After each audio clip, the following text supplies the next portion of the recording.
So my guess is if you are looking at this video, you're looking for a small bore, inexpensive bike that is reliable. And to cut this video super short and to get straight to the point, I've taken this KLX250 everywhere one can imagine, and without a doubt it is one of the best dual sports that is dirt biking enough for even gnarly trails. But yes, I can't ride this dual sport in higher elevations, unfortunately. And you know when they say it is 80% rider and 20% bike? I'm gonna switch that up and I'm gonna say it's 95% rider and 5% bike, because this KLX250 did fine everywhere I took it until that 5% kicked in for power. There's certain areas I needed that power, that little extra punch. It was physically unable to perform at 14,000 feet elevation when things got pretty steep. So in other words, if this was a KLX, let's say 350 or 400, I might say it would be 100% rider, and you don't need any other bike unless you're Graham Jarvis bunny hopping across 15,000 logs. Anyhow, to continue on, this video is going to talk about if the KLX250 is right for you, if you should buy it, keep it, or look for anything else.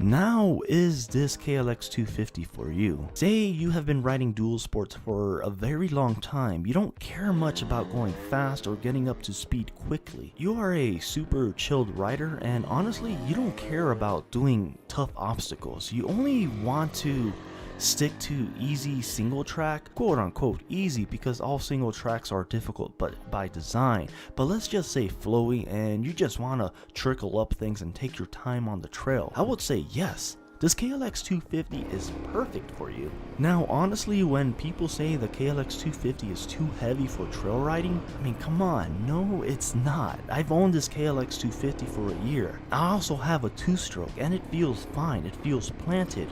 I really don't understand when people say it's too heavy for trail riding. I can see it on very tight single track where more balance is required, but on normal double track and normal trails, I can't even feel the difference between my 2-stroke and KLX250 besides the power band. Of course, when you drop it and you need to pick it up. I know it sounds crazy, but actually in fact, I prefer my dual sport like my KLX250 or DRZ400 on double wide trails versus my TE250i. They are much more comfortable and they feel better on double track. Now, is this KLX250 for you? Say you already have a beginner's bike, you are looking to upgrade into something better but not quite ready for something powerful. But you definitely know yourself. You know you are the kind to want to get more power down the road. You are also looking for a bike that can do 65-70 miles an hour comfortably, especially if your state has a lot of uphill sections. You are the kind to want to push yourself and hit any trail you see. And to be honest, I think I'll stop right here and say the KLX250 might not be for you. See, don't forget, I live in Colorado and we have a lot of roads that just go continuously uphill. Now, the KLX250 struggled to reach 70 miles an hour, and yet alone it took a long time to pick that speed back up, especially if you were to slow down because a car was making a right or something. It became a bit of a burden to keep up with traffic on the higher elevation states, especially up in the hill climbs. Passing cars definitely was a struggle as well. I just could not pass any cars, at least at speed. I quickly realized I needed more power on the KLX when it was needed on the roads quite often.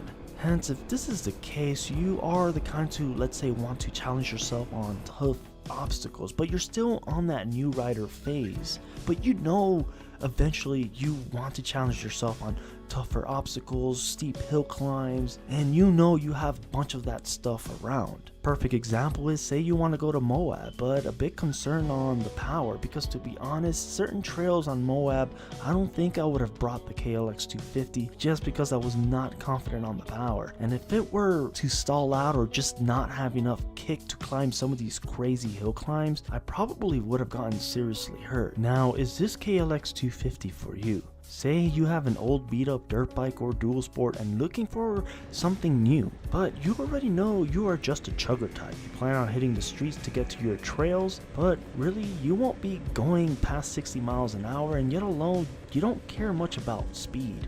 You only have an interest in average trails, some gnarly stuff here and there inside your trail system, but ideally you won't be hitting anything crazy, for instance like crazy steep hill climbs in Moab. Or perhaps you don't live in high elevation states like Colorado where the hard passes are very high and steep. You really don't care about going fast, but just enough to clear up that step ledge, and then you are back to chugging around the trails. You are more of an explorer going at pace and want something reliable and comfortable for the long haul, yet alone a capable machine. I will have to say the KLX250 is definitely right at this alley. Capable but not fast. It will get you there, not quickly, but it will do the job, especially at comfort. The KLX250 would definitely be for you if you really don't have much tough technical trails around your area. Say your single track is mostly flowy with some step rocks here and there, but it's the climbs, the really steep climbs at elevation is what really gets this KLX250 going pretty south.